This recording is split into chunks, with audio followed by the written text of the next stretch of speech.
Happened in the 90s.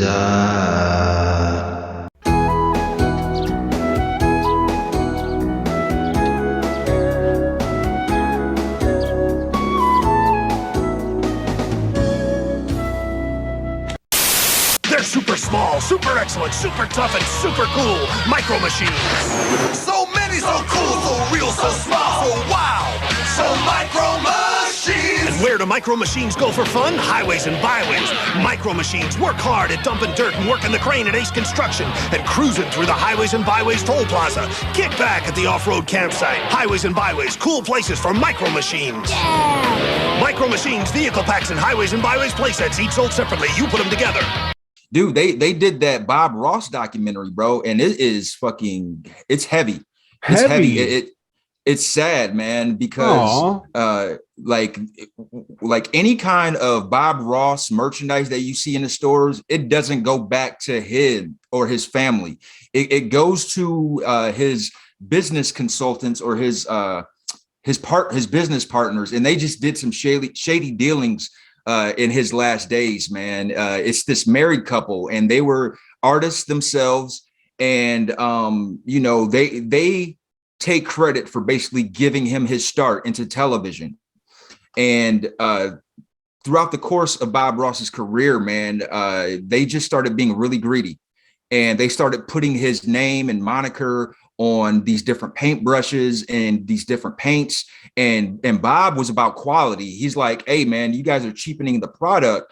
If we're going to do this with my name on it, I want to make sure my shit is legit.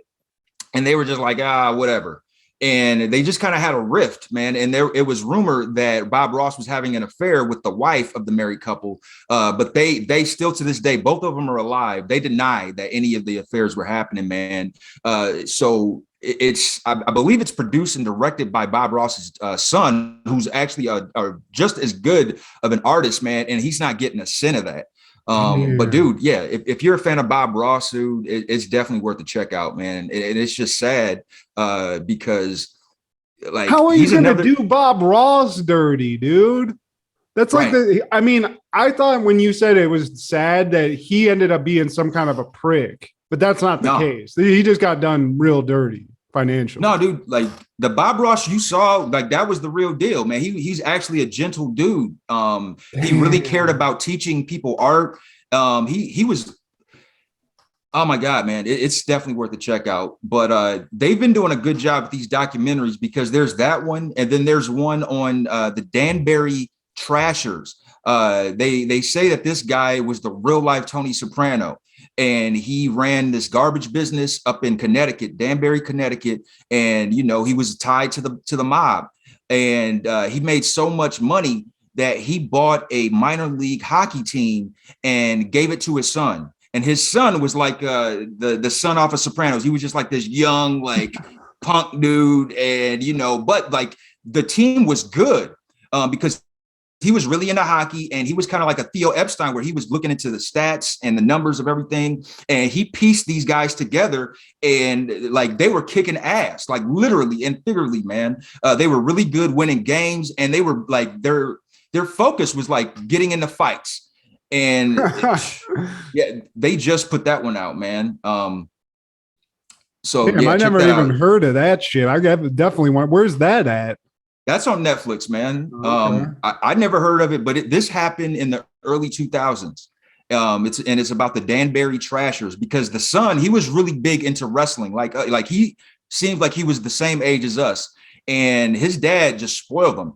And they showed pictures and videos of the dad like bringing actual wrestlers to his birthday party. You see Triple H, you see The Rock, and this is The Rock before he became The Rock. They're coming to the dude's house for his birthday, man. And so he wanted to implement hockey with WWF, man. And yeah. Damn, that guy sounds like a genius. This fucking mafia kid had some good fucking ideas, Steve. Oh, yeah. Can you imagine your dad's such a mob boss that he buys you a minor league hockey team? I mean, damn. I just wanted a pair of shoes for my birthday. This kid got a team. What was that movie? Man. Remember that movie? with the kid who gets the twins. He inherits the twins. Little Big League is the name of this movie, Steve. It came out like right as the same time as Rookie of the Year, so it's like two baseball movies, but the concept of this movie was this kid's grandfather owns the twins, I believe. He dies and he inherits the team and becomes the GM of the team as like a fifth grader. Yeah. I was getting them mixed up with Angels in the Outfield because there were like a bunch of movies like that. There was like Rookie of the Year and then that one, and then Little Giants. They were all around that same time, like little kids playing sports. Little Big League was even more hilarious because it put a kid in the position of being a GM for a baseball team. So at one point in this movie, a fifth grade kid fires a full-grown man from the Minnesota Twins. And the guy gives an impassioned, angry speech to this kid about being fired from it's wild, Steve. He's like, I can't believe you, Billy. Like, that's definitely the line from the movie. It's a great movie. We got to watch it. I got mortgages, motherfucker. I got kids, man. What is mortgages, sir? I got to do my homework, Steve. So if you could just get out of my office, thanks. God. Can I get a juice box? Dude, I'm telling you, Matt, if this podcast and shit don't work out, I'm turning into pornography. I think that these porn parodies have taken off recently. These TV movie parodies, and I got a couple good ideas, man. Rain Man. I think I got a good one called Thang Man. Wow. Okay. Big dick, really big dick, really big dick. Got a really big dick. And then so he's autistic and is flying a huge dong. And he's slanging that Thang Man. Wow, that's groundbreaking, Steve. That you might win some awards for. Oh yeah, it is groundbreaking. And I got an idea for a gangbang series based on a famous TV show from the 80s, 90s called My Two Dads. And and because the girl isn't doing anything lately, I think I could get the real girl from Stacey Keenan, I think her name was, from Step by Step. Yeah, because I wouldn't mind seeing her. Charles in Charge is like a BDSM movie. He's in charge. You know what I'm talking about? Yeah. You could probably get Scott Baio. I mean, a lot of these don't have to be parodies. These can just be erotic retellings, Steve. Yeah. Like, Scott Baio, what are you doing? Nothing. That's just what I thought. Just putting out a bunch of right-wing fucking conspiracy I'm theories. fucking a woman right now, Steve. Oh, well, how convenient. We want to tape you doing that and put a story around it. How do you feel? Hey. Yeah, so let's get Scott Baio and Willie Ames. And what about Buddy from Charles in Charge? Can we get him? He's probably he's definitely available, right? That's Willie Ames. Oh, Willie Ames. I'm sorry. Wow. Also, that guy, now that I'm thinking of it, we were talking about Sid Justice's hair. He kind of had that look, didn't he? Dude, Buddy, dude, who fucking nobody loves Buddy. Nobody mentions Buddy as an all-time. Neighbor, friend. I don't know what you call him in that. He was like Charles's buddy, right? Wingman. Yeah, exactly. There you go. Wingman Hall of Fame. It's Buddy. There's Rollo from Sanford and Son, and Larry from Three's Company. He always had some chicks lined up for Jack Tripper. Hey, Jack, we got to go to the Regal Beagle. I got these 3 hot blondes. 3 wingmen right there, man. They always have some hoes lined up for their homie. Where were those at when we were growing up, Steve? I mean, we had a lot of friends, but there were not a lot of hoes. You know what I'm talking about? Not for us. I had Ugly Jason in Perrysburg. Yeah, he didn't have Ugly Jason and Fat Matt, Steve. You just weren't working with a great crew. I mean, I think I could have I did charm some ladies, but having Ugly Jason on, that just fucked the vibe all up. You were like a white suburban Biggie Smalls. Yeah, exactly. In a way, because you had a certain style to you, man. You had the Ralph Lauren from time to time. You had a couple. Well, you know why that is, Steve? Because at the time, Ralph Lauren was the one that was offering the most high quality, like XXL shirts. So, Hey, but them shits was clean. I never. You're right. You know what? You are right. You never. you always smelled good. You kept some smell good on you. So it's like you worked with what you had. Well, I had to, because Ugly Jason's nose would have smelled any discrepancy in that immediately. And so you don't want that. You don't want Ugly Big Jason telling you smell. Wasn't that the name of the characters on the Smurfs? Didn't they have characters named Big Nose? There was like a wife and a husband. Maybe I got the cartoons mixed up. I don't remember that like one. Big Nose, Big Nose.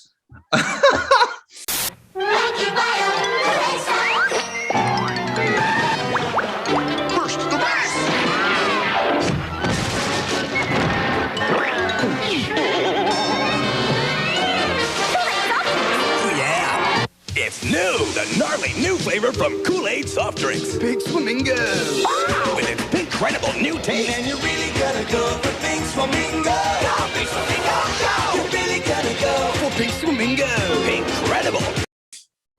But hey, boys and girls, this is Steve G and Matt G with Happened in the 90s, a show where we talk about things that happened in the 90s. So get out your Megazords and your Allen Iverson Reeboks, because I'm sitting in the basement, sitting on a tricycle, girl, getting on my nerves, going out of my mind, thought she was fine, don't know if her body's hers. Damn. Yeah. I thought you were going to go with the Mighty Morphin Power Range, like it happened in the 90s. That's a good one, Steve. We need to use that. Let's clip that on ice. Clip that. Hey, producer off screen. Producer, clip that.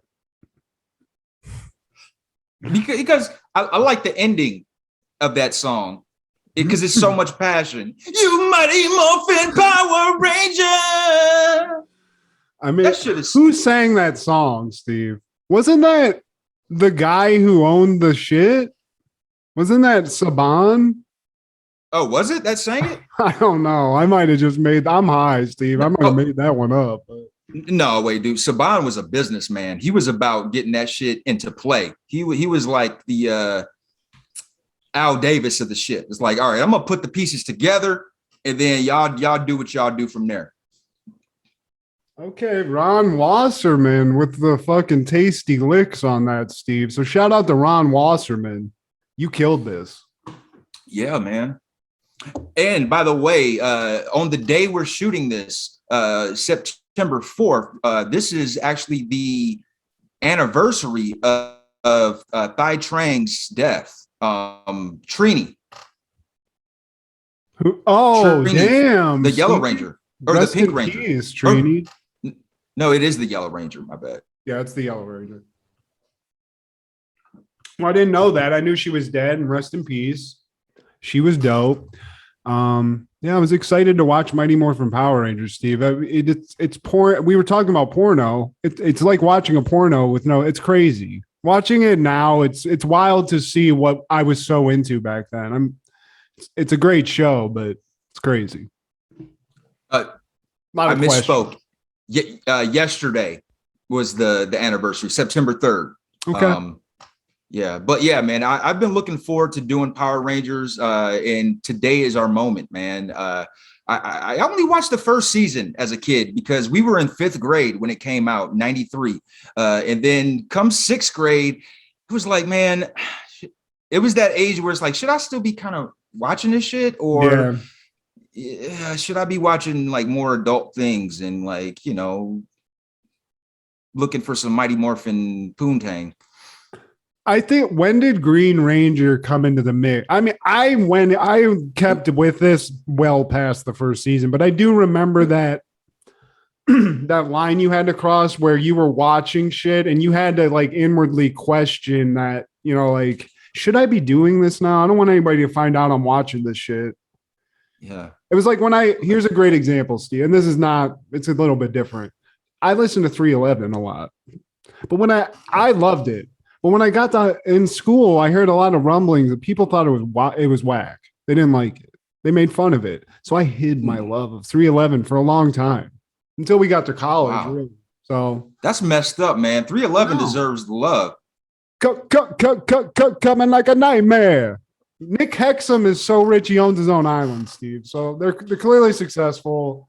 Wow. Who doesn't love a good tasty 311 track? There's something for everybody. Amber is the color of your energy. Whoa. I want to do a hula dance to that shit. Bling, bling, bling.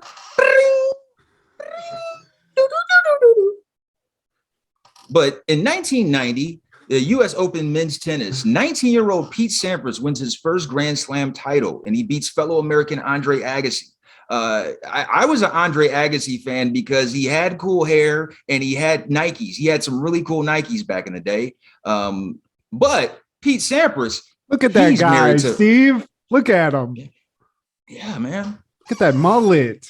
It's not even a mullet. That's just luscious hair, Steve. I mean, Hulk Hogan wishes he had straight that. Up. He was like the sexy because he had like he had camera commercials, I remember, or film commercials. That he was a very famous fucking tennis player, which other than what's his name? The angry guy. McEnroe. Yeah, McEnroe. That guy was pretty famous. There was a few, but I'm definitely Agassi was one of the top most famous tennis players, had to be.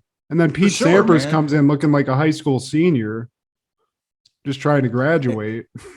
And you know, I didn't really, when it came down between Andre Agassi and Pete Sampras, I would always go for Agassi because of what you said. He had like the cool factor, and Pete Sampras looks like Bobby Brady. He just always had that like short perm head. He looked like one of the Menendez brothers, bro. And whoa, that's crazy. That is crazy. Yeah, he's same kind of Duncan. He's so successful, you can't deny it. But it's like, you're boring, dude. Sorry. Yeah, exactly. Where's the wow factor? You're like, you're boring. But in reality, he's married to Veronica Vaughn, Sonya Blade. What? Yeah, Pete Sampras, bro. Is one hot piece of ace, Steve. I mean, I know from personal experience. No, you don't. But I wish I did. Damn, Pete Sam, dude. I mean, Agassi had some tasty treat too. He was in like a famous couple. I forget who it was. Kim Basinger, maybe somebody of that nature. No, that was Alec Baldwin. He was married to, was it Claudia Schiffer? Maybe it was one of those model chicks. Yeah. Dude, his Wikipedia is too fucking big. I am scrolling, and he was married to Brooke Shields. Okay, damn. Yeah. And then he married Steffi Graf, which, I mean, she's not Brooke Shields, but I mean, hey. He likes tennis though. You get to hang out and play tennis with a pro too. I mean, Brooke Shields ain't slanging that fucking tennis ball like that. It's probably pretty boring. She's out there like, oh, I love this, Andre. And she's just like hitting it out. He's like, God damn it. Yeah, great. Can you please fucking go get those balls you just shagged out of the for real, or shag my balls. And she once farted on the Blue Lagoon. Or no, wait, was it? No. I was once on the Blue Lagoon, and then Terrence and Phillip farted in her face. Did you get that reference? I mean, once you kind of explained it, yes, I did. I like that.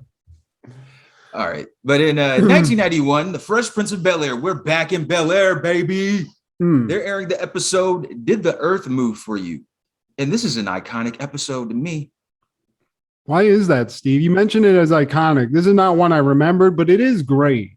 So I'm just wondering, why do you remember this so much? I remember it because to me at the time it was a big deal. You know, Tisha Campbell, she played the girlfriend on this episode, and she was already on House Party. And I was like, oh, wow, this is the girl from House Party. Cool. And this was like his first girlfriend. He dated girls in the first season, but this is season 2 premiere. And this is his actual girlfriend, and he's all booed up with. And it just had some funny moments, you know, most memorably when they were stuck in the basement. And like that song that I sung at the beginning, I never forgot it, bro. Like that's something that it's one of the things that always stuck in my head. Sitting in the basement, sitting on a tricycle, girl getting on my nerves, going out of my mind, thought she was fine, don't know if everybody is her. You know, he pulls her wig off. All of that shit, man. That shit was funny as fuck, dude. But I mean, shout out to Tisha Campbell. queen of the 90s. I mean, this is a very Martin-ish episode. She's acting. She does a lot of stuff. This was almost like an audition for Martin almost. Like she has a lot of the same shit. And she is one of the funniest like girlfriend characters. Like she's one of the funniest ones in the 90s. I mean, maybe it's because I love Martin so much, but she was great in this too. But even outside the 90s, man, I think she's on my Mount Rushmore of comedic actresses, man. She's up there with Lucille Ball, Carol Burnett, the Lily Tomlins. Because she was in some iconic shit. She was in this episode. She was in Boomerang. She played Eddie Murphy's neighbor. She was in House Party. She was in Martin, obviously. My Wife and Kids. Oh, damn. She was in that, wasn't she? Yeah, hell yeah.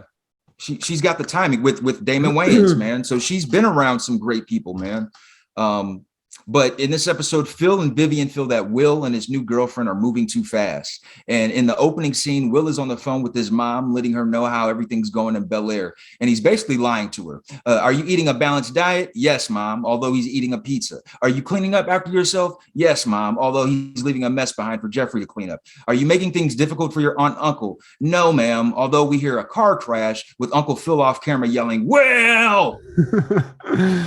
Yeah, he's definitely not. He's fibbing to his mom a lot. Uncle Phil is always not happy with Will. But we find out here that not only does Will have a girlfriend who he's talking to a lot, Carlton, wait, I'm sorry. My notes are all fucked up. Aunt Viv, I'm sorry. Circle back, Steve. Aunt Viv is in the kitchen of this beautiful place. And apparently Uncle Phil's installed a bunch of appliances that are these space age appliances, and Aunt Viv just can't cope. She's burning shit. Like shit's going on. Something's on fire. But Uncle Phil comes in and he's got tickets to apparently something that's a hot ticket, the People's Choice Awards. The People's Choice Awards, yeah. And they get to sit next to the Terminator himself. Wow. Which at the time that would have been even I don't even know when that wouldn't be huge. Because even now, I'd be like, holy fuck, Schwarzenegger. But even then, this is back then, still get to sit next to the Terminator. And who's more excited about that than anybody, Steve? Jeffrey. Because he starts singing show tunes, Steve. He's so excited to meet the Terminator. I get to meet the Terminator. Hey, big spender. I mean, it's weird. He's definitely into it. But guess what, Steve? Uncle Phil's rich dilettante ass didn't buy his help a ticket. He doesn't get to see the Terminator. And Jeffrey, he's gonna suck it up, but he ain't happy. He's heated. He's flabbergasted. Well, that's what a dick move, dude. Like you're hanging out with Jeffrey all the time. He's the sassiest butler. You have a great rapport. He's part of the family. It's got to be a slap in the face to not buy this guy a ticket. I mean, what do you think? They acting like they act like he doesn't count. He's just a servant. He cooks your food. Let's put it that way. You could get a couple of extra ingredients in that soup if you keep doing this, Uncle Phil. And I'm not into that. So Jeffrey's pissed. Will doesn't even really register, or like maybe I went over it, but he's been talking to this new chick. And they're on multiple phones. This shit's crazy. This is new love, Steve. He's all goo gaga gooey about her. Do you remember times like this in your life where you just all you wanted to do was like talk to a new chick? Do you remember like this type of excitement? Oh yeah, dude. Do you remember like calling for the first time and the parent picks up and I wanted to speak to Deborah. Yeah, dude. High school, that was a whole different anytime, even as like an adult, when you're like getting into it, the first like few days when you start really communicating with somebody is just intense. But this is new love. I don't know what grade he's in at this point, but this is right when this is the most exciting thing of all time. This is his first boo in Bel-Air. Yeah, exactly. And he even he has the girl on his t-shirt. Wow. I didn't get that, Steve. I didn't get that at all. He has the girl on his t-shirt. Yeah. You didn't catch that? No. Yeah, when he's on the phone with her, he's got like this t-shirt that probably came from a mall kiosk, and he's just like, yeah, it's Kathleen. I honestly did not. I must have been writing a note. I didn't notice that. Yeah, man. Damn, I've never done that, Steve. I mean, I love my wife now. I've done a lot of cheesy shit for women in my life with my wife and with other women, but putting them on a shirt, I don't know. Well, so far you haven't, but after she hears this, it's probably going to give Kendra some ideas. Son of a bitch. That would be so sweet. Let's get the dog. Let's just do this. Okay. Yeah. God damn it. $80. Great. Okay. Well, I hope she doesn't hear this part of this, Steve. I don't want that to happen. I can't walk around Long Beach with me, my wife, and my dog on a shirt. I'm going to get robbed within blocks. Yeah, because everybody's going to see that and be like, whoops. Now, Will brings Kathleen to the house to have dinner with the family, and even she has a ticket to the People's Choice Awards. Jeffrey is pissed. He's flabbergasted, and he drops this hard-ass baked potato on their damn plates. I don't even think they're cooked, Steve. No. They couldn't raw potato. All of those Jetson gadgets. Yeah. But also, dude, come on. This is the thing I see on TV a lot that I've never seen. I've never, like, this would be flabbergasting to me if I was Uncle Phil. Will and Kathleen just start making out at the table. Like, who the fuck does that? I mean, the Fresh Prince is getting too fresh. And you know how crazy your uncle is? I mean, even if your uncle was cool, this is weird. And don't do this. Yes. You know, we don't need this. I'm trying to eat breakfast or whatever the fuck they're eating, but that was wild. I don't ever think I've ever seen that. Even if we were in college and somebody had their girlfriend, you don't really look over and they're just like, yeah. The Fresh Prince is getting way too fresh. And even Uncle Phil's like, this is a dinner table, not the backseat of a Chevy or some shit. I think, and then he pulls him to the side and he's like, I need to talk to both of you now. Yeah. About putting your dick in her. I mean, this is clearly you would think they've already fucked, but that's not the case. But this is essentially, he has like a birds and the bees conversation with them. Puppy love. Yeah. I mean, my parents never did this. I never had an adult really do this because it was really unnecessary. I feel like by the time I got to the age where this was a problem, I knew everything I needed to know, you know? I didn't even have to be like, wrap it up. You guys better not fuck this up. Dude, even now in our 30s, man, you're not going to do that in front of your parents, man. Just like sharing slob with Kendra at the dinner table. No. Like, hell no, dude. It's just weird. I would just feel uncomfortable. It's like, if somebody's cool with that, like, I don't understand the vibe. Like, I'm picturing George Leroy just swingers. Like, I remember when we were like that. Yeah, it's just like a big makeout session at the table. Like, this is not a Brazers episode, guys. This isn't the introduction to a porno. I don't like this. What would George Leroy's response be? Would he just like, that's my boy, guys? Yeah. He just slam his hand on like, guys, come on. Get out of here. I don't even know. Honestly, Steve, I don't know because I would never do that. If I did it, they probably, my mom would be the first and she'd be like, oh, gee, George, do something. Yeah, let him finish. But dude, son, really get it in there.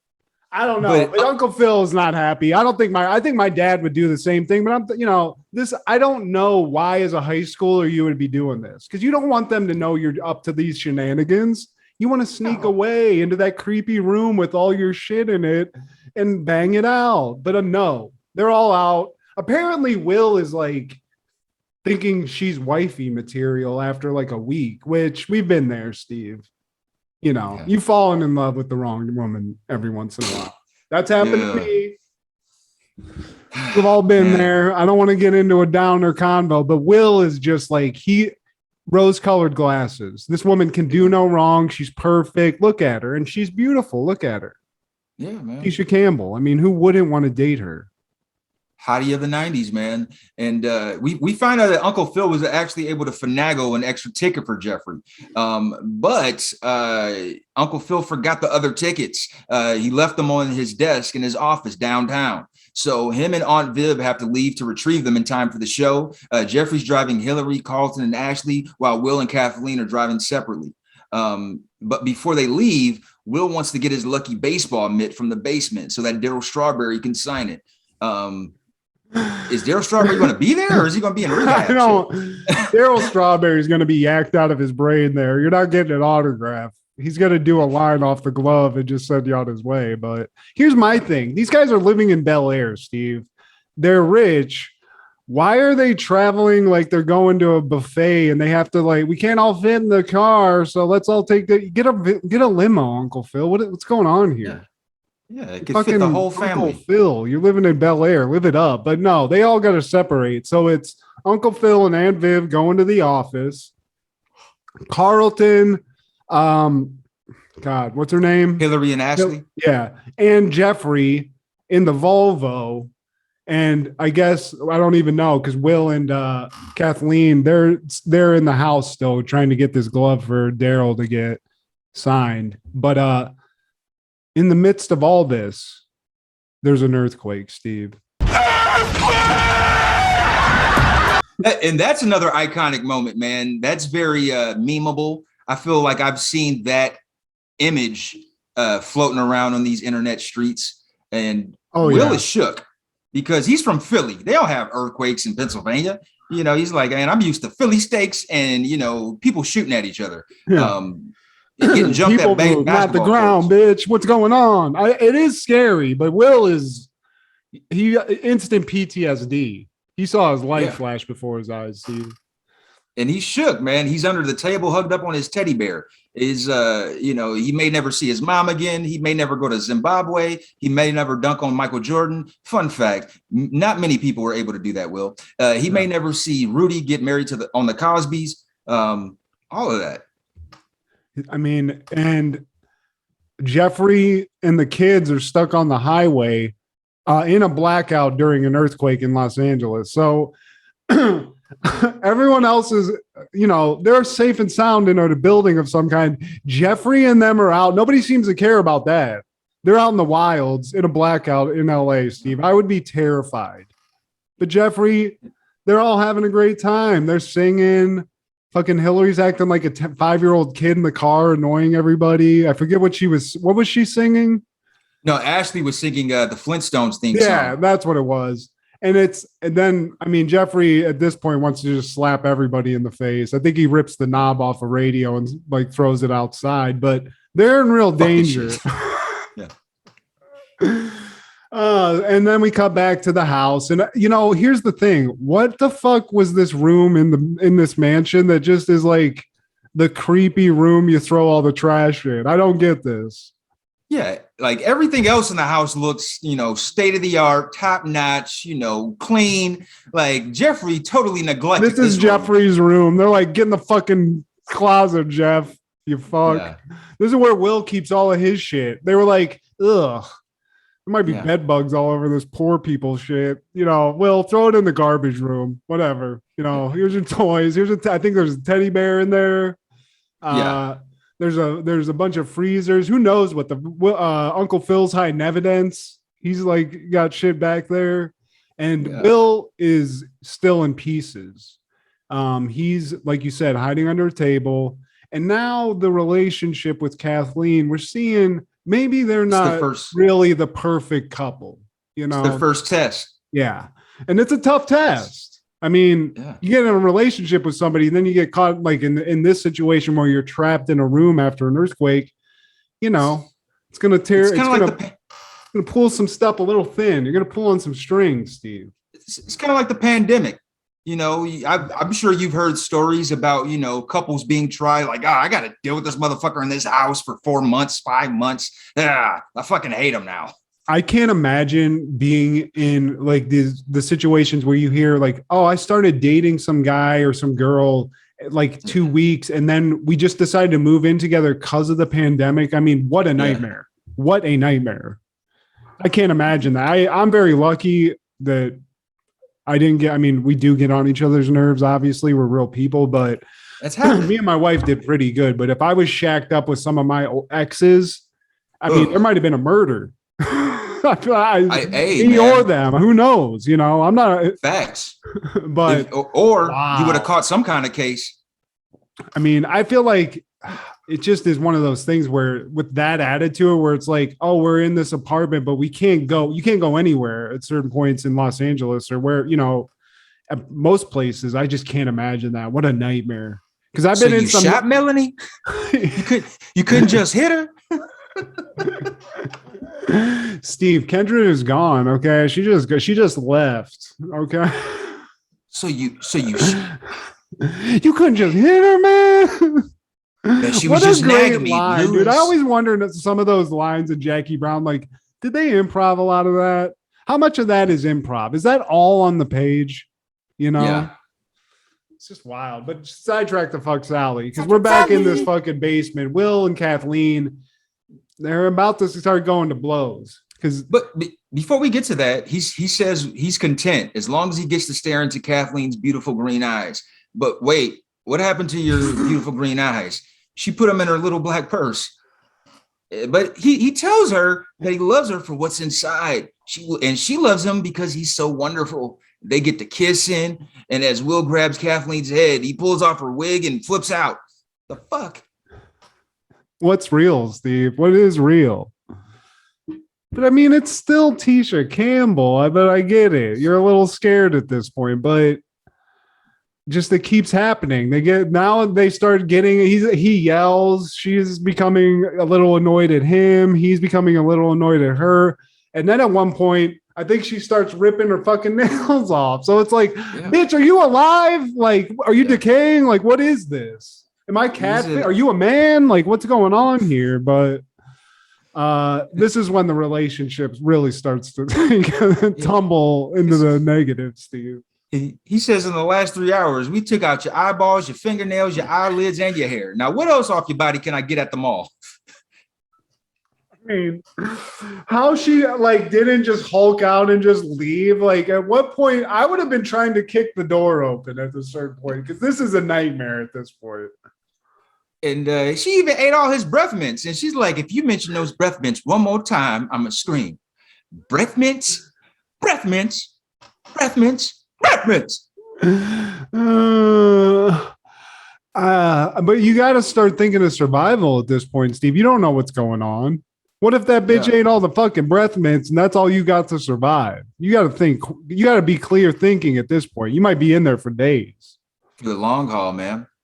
But by this time, Viv and Phil, they make it back home and they hear Kathleen's screams from the basement. Can we? Sorry, I got to stop. I sidetracked us and I forgot about a very important part for me in this, where we see Uncle Phil and Aunt Viv in the office making the most of a bad situation, Steve. That, you know, Jeffrey, they're stuck in traffic. Will and Kathleen are stuck in a basement. Aunt Viv and Uncle Phil are stuck in a beautiful palatial lawyer office in LA and popping bottles.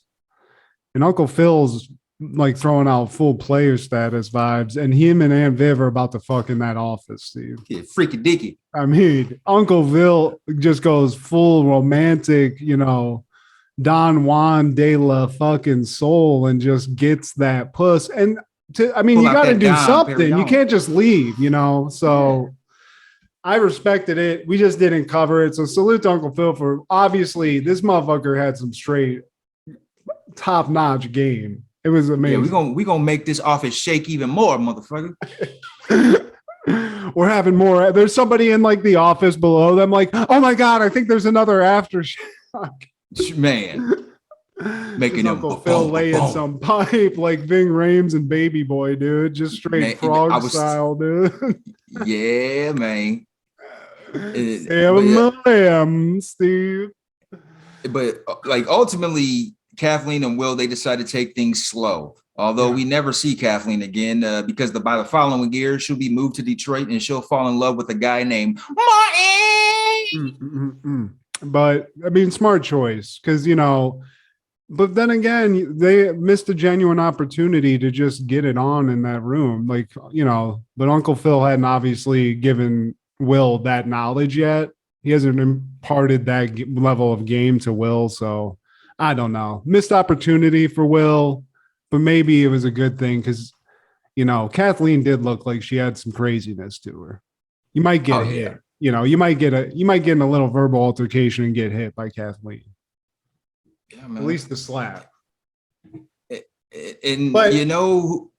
Just before we go, Steve, again, we've talked about Fresh Prince a couple of times.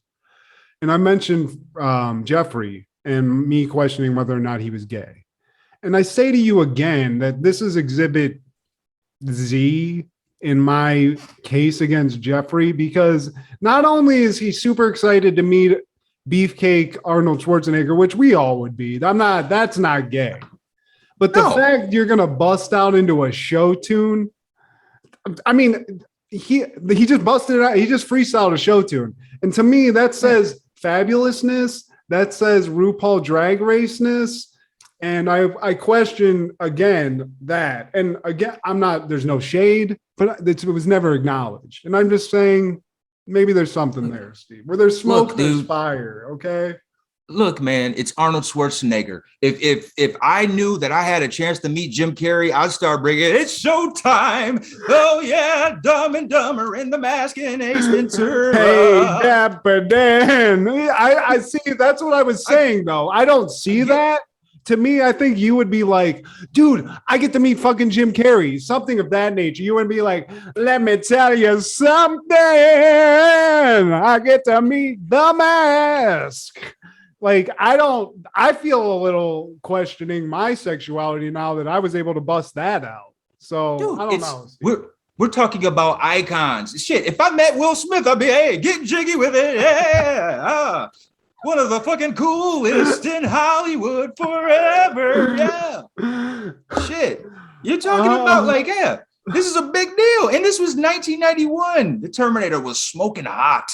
You're right. You know what, Steve? You can, at least in this, and in what I just brought up, I fully it's going to be agree. revisited.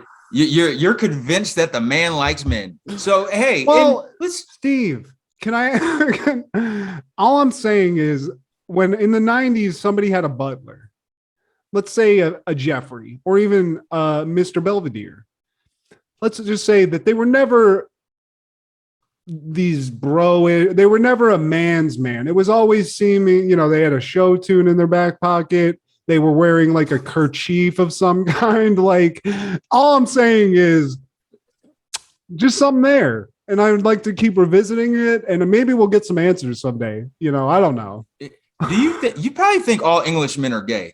Because Mr. Belvedere, he was from England. The same thing with Jeffrey. And wasn't the guy from The Nanny, didn't they have an English butler? I feel like the guy, like she was the nanny to an Englishman. The fucking watered down Pierce Brosnan looking motherfucker. Mm-hmm. Hey, Steve, do I think all English people sound gay? Not really. No, but I'm saying in this, does Jason Statham sound gay? No.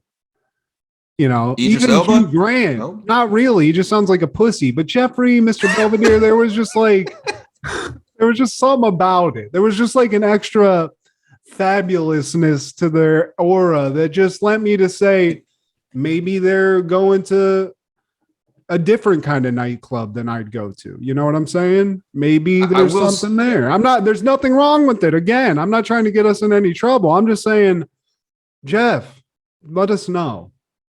I will say it used to creep me out the way you would say Wesley. There was some, especially with Mr. Belvedere, there's some extra story there that we need to figure out. Something was going on there, but yeah, Wesley.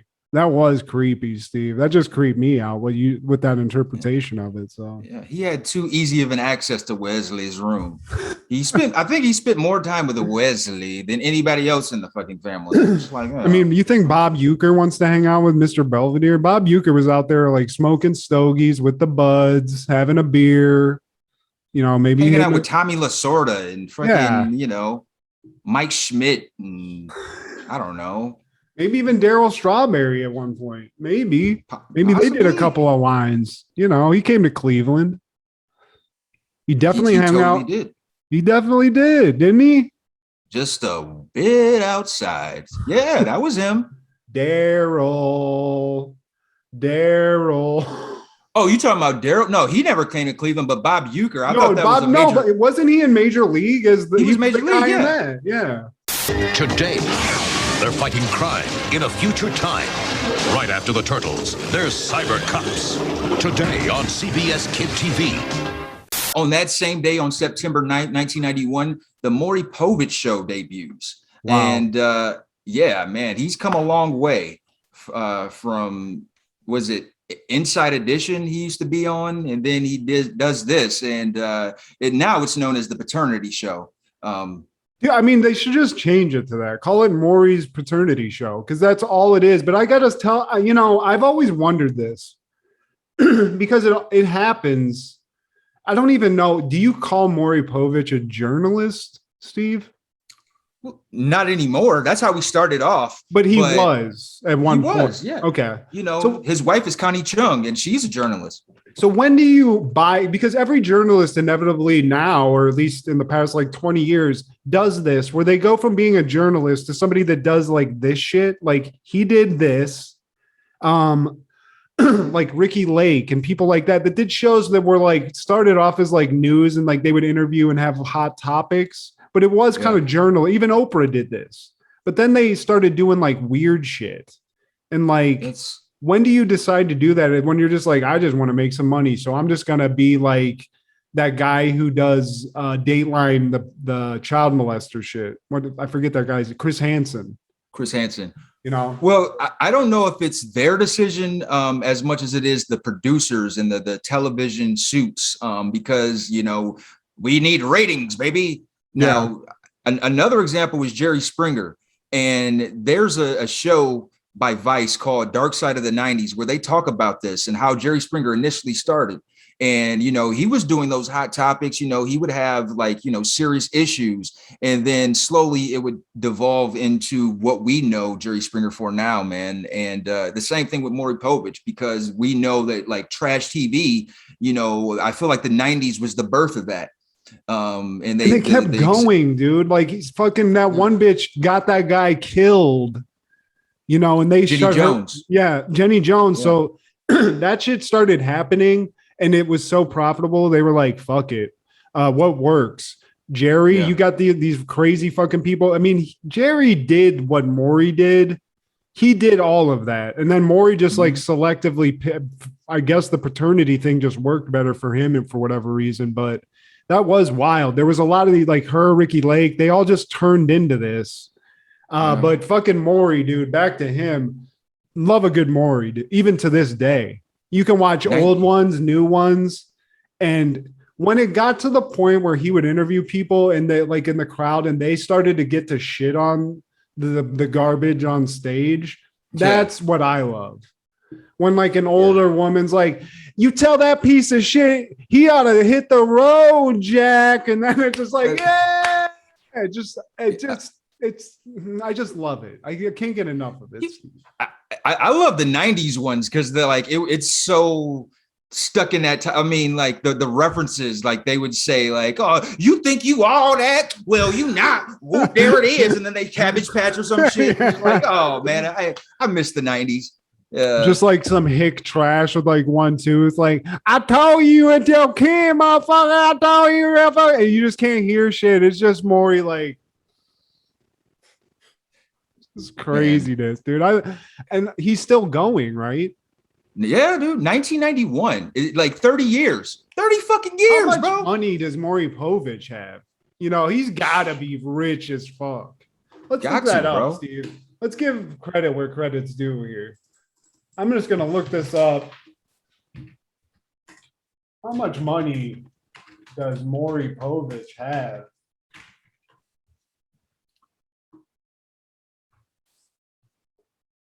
I don't have it, Steve. I don't want to take up too much time here looking this up. $14 million is it. I would have thought he'd be way more, just like the longevity. I would just think he had so much more money, but hey, fuck it. 14 million is a lot. So. For doing this show for 30 years, man. That's a day job, Steve. I wonder if he enjoys it. Cause I mean, no matter what, if you can just be objectively like, I'm just going to have to read these lines, but I get to see a show. I get to see some shit every day. That's gotta be a fun job.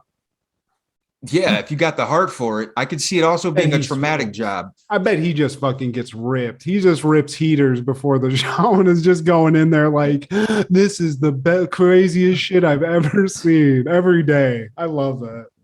And thank you for, making Black people look bad for 30 years, Maury. And probably didn't see Maury Povich. I don't know, Steve. I'm scared. Are they dead? No, thank God he's not. Mike Tyson probably didn't watch this because he was being indicted for rape of Desiree Washington in 1991 on September 9th. Yeah. Now, Mike Tyson, we've talked about him being released and having his first match out of jail with Peter McNeely on Comcast Cable Sports Cablevisions. We talked about him numerous times on the show, and this ain't going to be the last. But this time we're talking about him being indicted.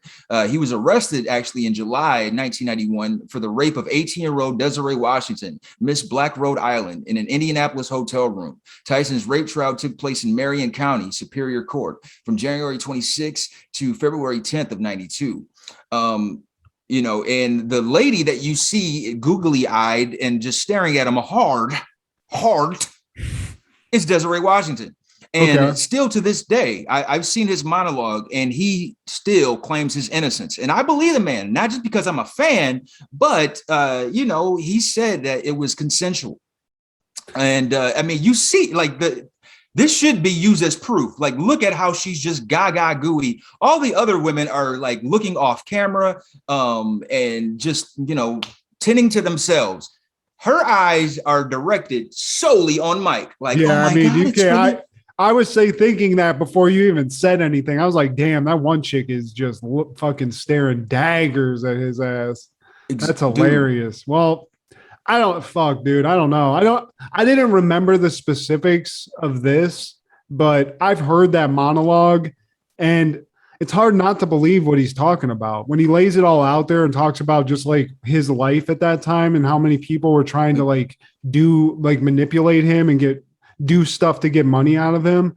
I don't know, man. It's wild. I hate to say somebody's a liar for something like that, but I've heard the other side of the story and it's pretty, I believe it, so I'm like you. Me too. I hate to say that somebody in this situation is crying wolf, but it's like you said, man, because we knew that he had like a bunch of wolves just trying to come after his pockets, man, whether it was Robin Givens or Don King or who knows, man, somebody in his especially crew. Him, dude, because he was so young at the height of that career. Yeah. I mean, it's not, I don't know if you'd call it the hype, but like when he was at his most powerful, he was like 19, like you said, wasn't he?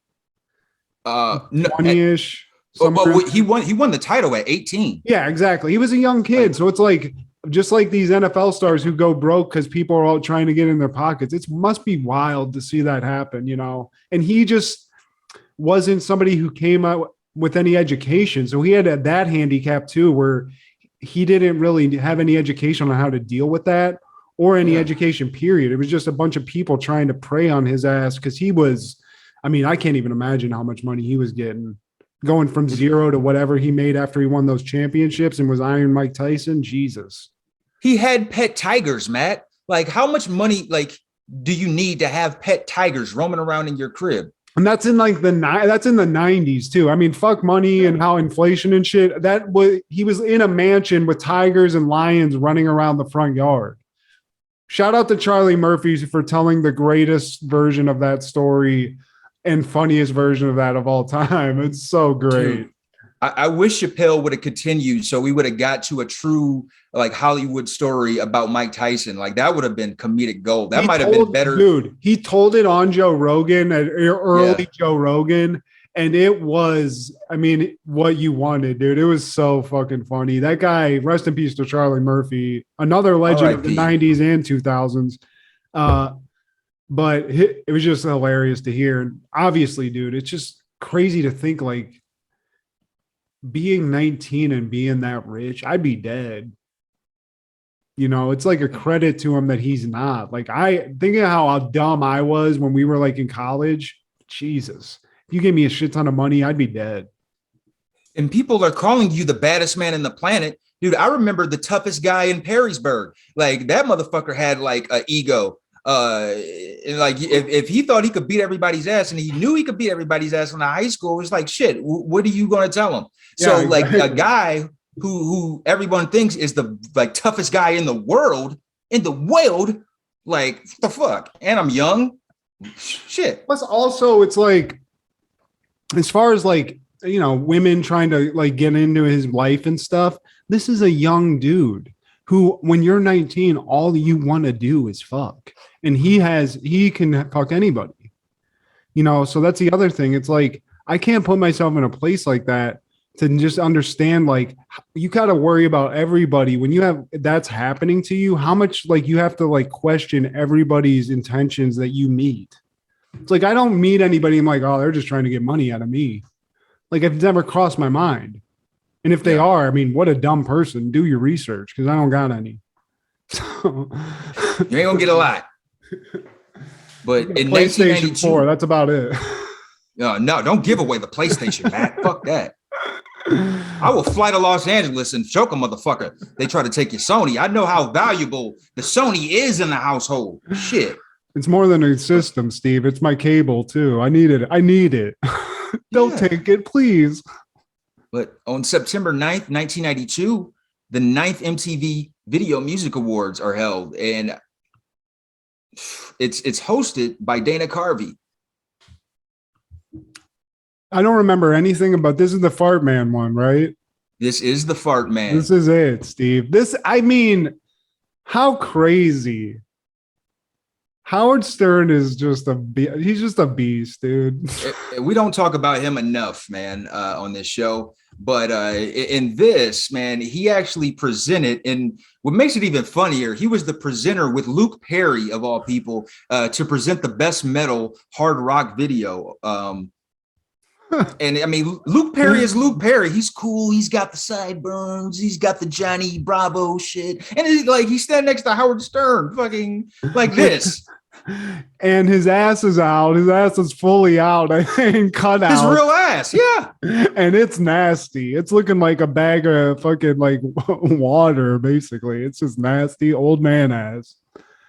This was a character I guess he had on the radio. I don't remember this specifically, but he just, to me, was one of those people that just like to fuck with all these like conventional things. And no matter when he was given the opportunity to, he would do some crazy shit like this. I love this. To rock the boat, man. You know, I think he had an opportunity to host SNL, but Lorne Michaels wasn't going to trust that shit because it's Howard Stern. Yeah, like he's had experiences with like shady guests host before. Is like, man, nah, I'm not even going to touch that one. There's no telling what he's going to do. Some insane shit in the monologue, at least.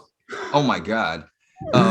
But the show, I don't know if you were aware of this, but the show was notable for a feud between Axl Rose and members of Nirvana, as well as Courtney Love. It began backstage before the award show when Love jokingly referred to make Rose the godfather of Frances Bean, their daughter. And Rose threatened Cobain, telling him to quiet his wife. And barbs were exchanged between Love and Rose's then girlfriend, Stephanie Seymour. Bassist Chris Novoselic and Duff McKagan almost came to blows over the incident just before Nirvana were to take the stage. And the spat went public on stage immediately after Nirvana's performance of Lithium, as drummer Dave Grohl taunted Rose. Man, shout out to Dave Grohl, fellow Ohioan. And Cobain then raised the dispute in the post-show interviews at the VMAs. I remember they did. I do remember hearing about this on MTV and stuff. I mean, rock beef. There wasn't a lot of that. Yeah, that was like a new thing that got introduced in the 90s. There was some of that. Limp Bizkit did that a little bit. Some rock beef. Shout out to fucking Axl Rose, looking like Sgt. Pepper Axl Rose, though. That was a great outfit. Come back to that. Let's go November rain. Everybody needs some time in this jacket. I mean, that he looks like you know those monkeys that guys have on the street that play drums and shit? He has like one of those circus monkey outfits. But dude, Get this, man. The video of the year was Van Halen Right Now. And this isn't even cool. David Lee Roth. This is Sammy Hagar the Horrible. What year was this? 92. And okay. They won over Def Leppard, Let's Get Rocked, Nirvana, Smells Like Teen Spirit, and Red Hot Chili Peppers, Under the Bridge. And this is when people were still trying to hold on to those bands like Van Halen and stuff. I mean, Van Halen, I love a good Van Halen song, but there was that time where they were like, do this. I mean, Right Now is an okay song, but it's like, look what it was stacked up again. Nirvana, beat Nirvana. What was the video? Dude. Sammy Hagar fucking just looking douchey, like and on a beach someplace, probably. Till tomorrow, right now. It's such a fucking Ford commercial song. Yeah, I was gonna say. It's a car commercial song. You know, it's not a great song.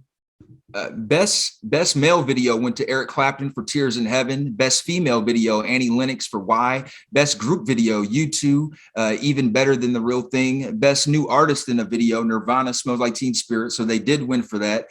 Best metal hard rock video, Metallica, Enter the Sandman. Best rap video was Arrested Development for Tennessee. Best dance video was Prince and New Power Generation for Cream. Best alternative video, Nirvana, Smells Like Teen Spirit. Best video for a film, Queen, Bohemian Rhapsody from Wayne's World. Breakthrough video, Red Hot Chili Peppers with Give It Away. Best direction, Van Halen for Right Now. Best choreography, In Vogue, My Lovin'. No, you're never gonna get it. Not this time. But it had a lot of stars, man.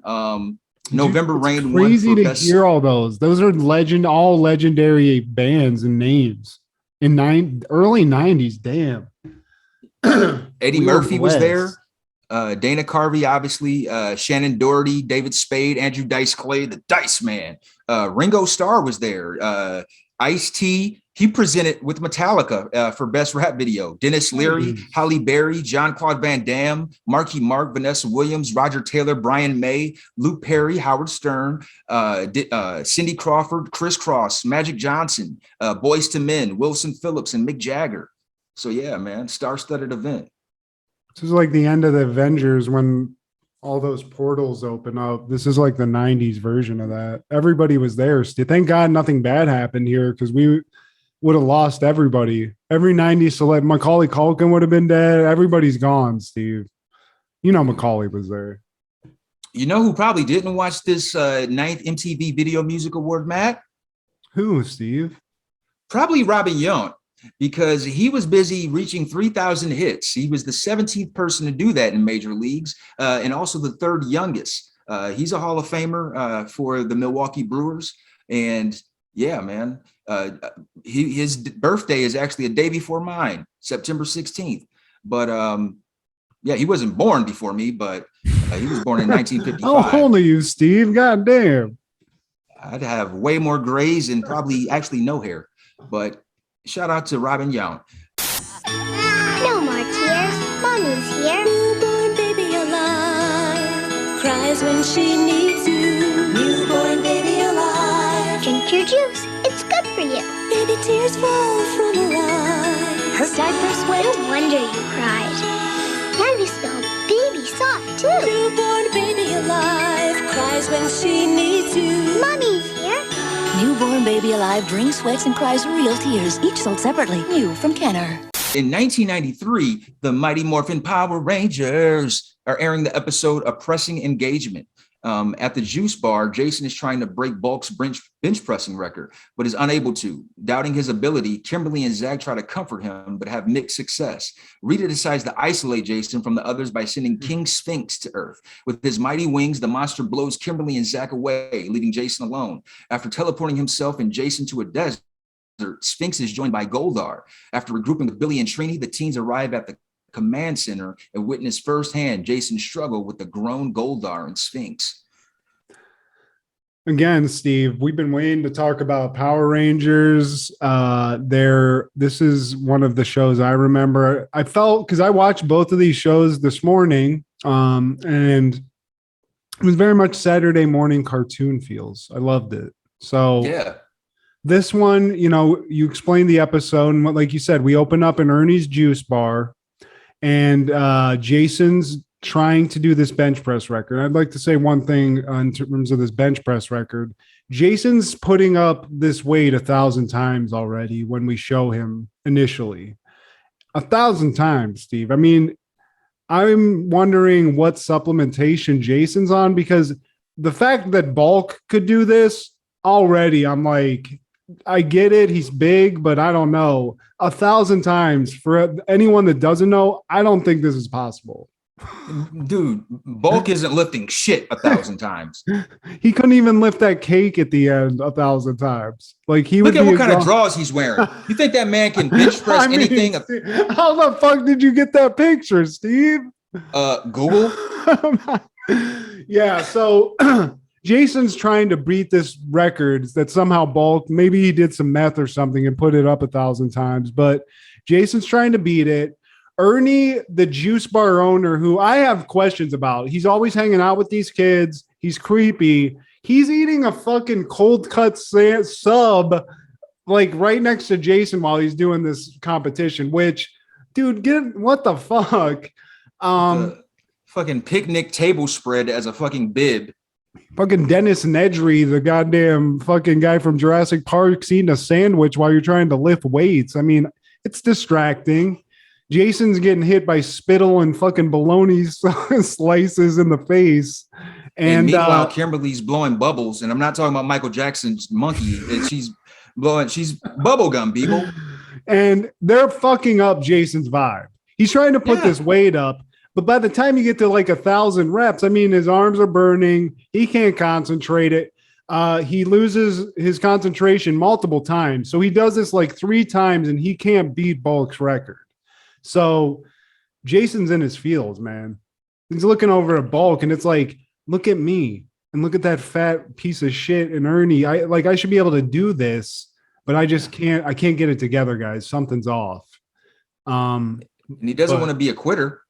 No, I mean, you got to be at this point. You got to beat Bulk because that motherfucker will not let it slide that you're not beating his record. He's at this juice bar. I don't get this. I don't get this 90s trope of kids hanging out at juice bars. I don't understand it. I wouldn't do it. Yeah. Would you be hanging out at Ernie's, Steve? Fuck no. I'd rather go to Frisch's Big Boy, which is where we went. And they had good burgers and they let you smoke cigarettes in the 90s at Frisch's Big Boy. And, you could get, secondhand smoke and get a nice milkshake. Dude, I love a good hang at a Denny's or a Frisch's Big Boy, and you're just ripping butts with your friends. You're like 17, shouldn't even be able to have cigarettes. But that first time when you're ripping butts freely in a restaurant like an adult, like a man, Steve.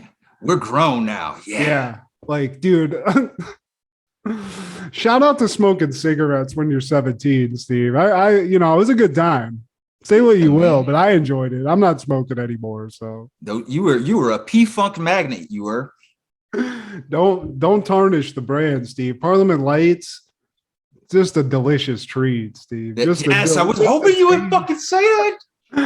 Just a delicious fucking treat, delicious dude. Treat. Yes. But these kids, they're goody two shoes. They're hanging out in this fucking juice bar. Jason's in his feels. Trini and Billy, they're fucking. Who knows where the fuck they're at? But then the little their little Apple Watches go off, and even fat ass Ernie, Ernie's like, hey, what the fuck? And they all hide their arms, which Ernie had. If you don't know these kids are the Power Rangers at this point, Ernie, I don't know what to tell you. I think he does. Because he's like, what are those things? Because, there weren't Apple Watches back in the day. I mean, these are just walkie-talkie watches, basically. It's not that great a technology, but they got to transport to see fucking Zordon. Something's going on here, so. Yeah, they got to knock out some bitch-ass monsters. But, we find out it's those weak-ass putty patrollers, and then pops King Sphinx. And, King Sphinx instantly reminds me of the character from Martin. There was a TV show that Cole Brown would watch called King Beef. and he would do the same thing, and he would be like, "Go!" The girls would be like, "Go King Beef, go King Beef." I just want to dance. Go King Beef, go King Beef. So there's King Beef, and then there's King Sphinx. So where was the inspiration? What stemmed from what? I think somebody ripped that off, Steve. I think you might have pointed out some plagiarism there on somebody's part. I don't know what came first, but they both aired on Fox. But yeah, so King Sphinx is created by Rita Repulsa, the queen of the moon and evil at this point. And one thing I wanted to point out that I forgot about, I think I remember the Lord Zed times of Mighty Morphin Power Rangers, if you know what I'm talking about. He was like above Rita Repulsa. He was like a big walking muscle with like armor on. I do. Yeah.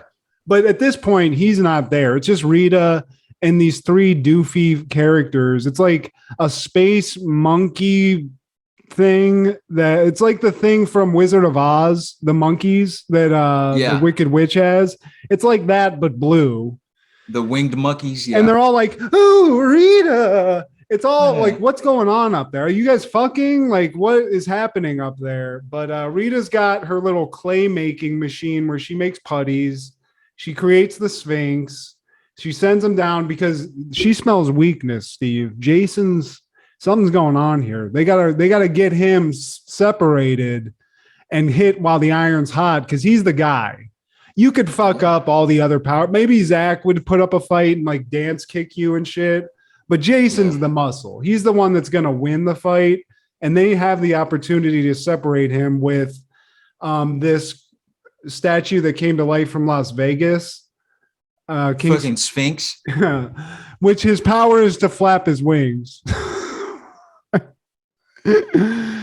Go King Sphinx. Go King Sphinx. And then King Sphinx, he knocks Kimberly back to her fucking balance beam, and he sends Zach's black ass back to breakdancing on the balance beam too. And nobody notices. Nobody notices, Steve. These people are just transported, and they just show up out of thin air on a balance beam, and nobody's like, not even Ernie. His fat ass is still eating a hoagie.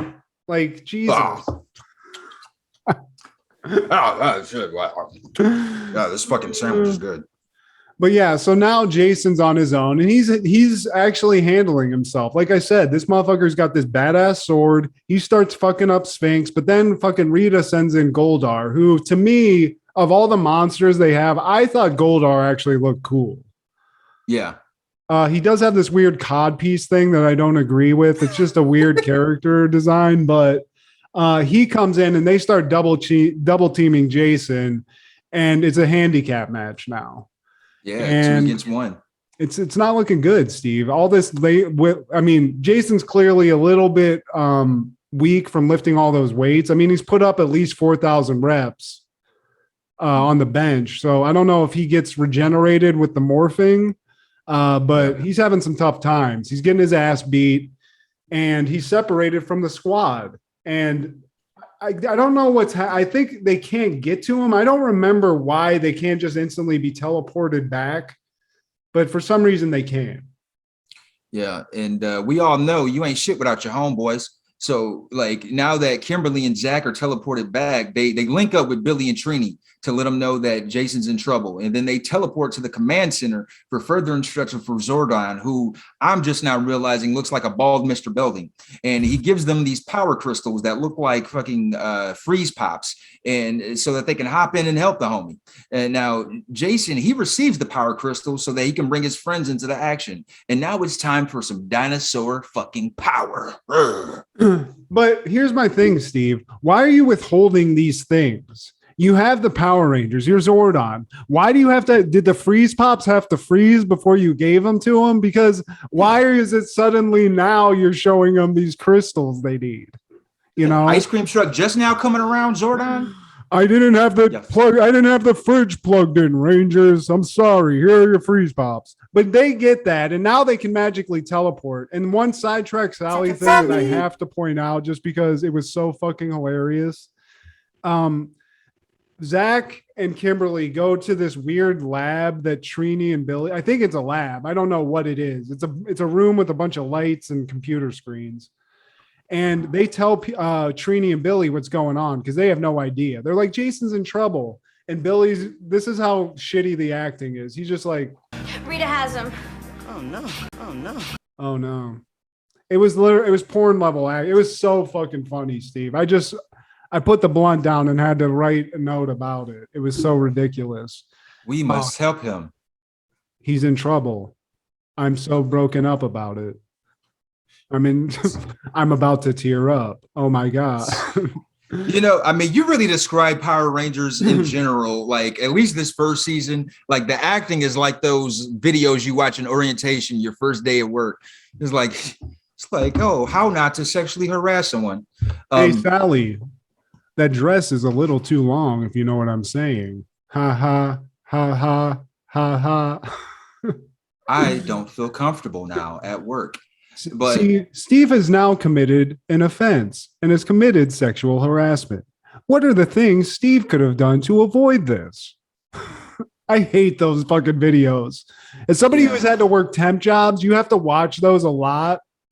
Yeah. You have to watch them for like every new place. So it's always like the first day is like great because you get paid to do nothing, but it's also sucks because it's like I have to watch like this 2-hour video about here's why you don't touch a chick's ass at work. It's like, okay, guy, I'm not a monster. We don't need this anymore. You know? All the girls I work with are ugly. Can we just fast forward this part? You don't have to worry about that. I don't think Dolores is going to get groped anytime soon. I don't think the 60-year-old secretary is about to get fucking slapped on the booty. But anyway. She smells like heat flashes. My dick will never get hard. I promise you. But the place you were mentioning, that's the morphing grid, they called it. Oh, okay. Well, see, again, there's all these weird components to being a Power Ranger you don't know about. And my only other thing that me and my wife were talking about is, you know, there's Zordon. And Zordon, when you see, I've seen it maybe in a movie, there was the movie. He's just a body inside that tube, but then the head like is like put on, it's like a giant head, but there's a body in there, right? You know better than me. I never watched the movie. I think if you watch the movie, there's a body in there of like, he looks like Darth Vader in Return of the Jedi when they take the helmet off. But, you know, they put that tube on and it keeps him alive. I think he was fucking Rita Repulsa. And something happened. And that's where this whole rift came from, Steve. This is my story that I've created. Man, you know, I used to want to fuck Rita Repulsa, but maybe because kind of hot, Steve. I gotta say, I'm gonna agree with you 100%. Like I've argued with you about Sensational Sherry, and I'm not even gonna get into that with you. But I'll say, I'd pull up those furs or whatever that fucked up dress is. I just grab those horns, dude. And she'd make those. She'd make those sounds. That would be some fucking, that's the craziest sex you've ever had, Steve.